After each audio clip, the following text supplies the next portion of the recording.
udgør det økonomiske kredsløb. I kredsløbet er der 5 aktører. Vi har husholdningen, banken, staten, virksomhederne og udlandet. Husholdningerne køber varer fra virksomhederne, og for at husholdningen kan holde gang i deres økonomi, bliver de nødt til at arbejde hos virksomhederne for at få deres løn.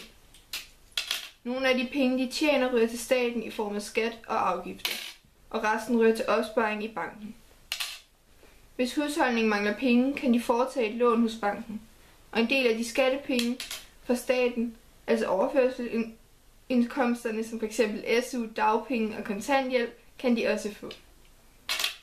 For at virksomhederne kan holde gang i deres produktion, har de brug for råvarer.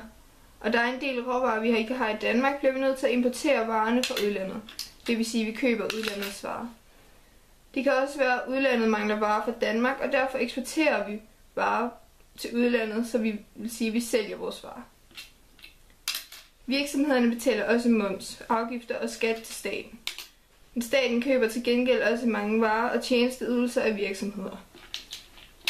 De penge, de har til overs i virksomhederne, ryger til opsparing i banken. Hvis nu virksomhedernes maskiner går i stykker, eller hvis de skal oprette en ny fabrik, kan de foretage et lån hos banken. Og sådan fungerer det økonomiske kredsløb.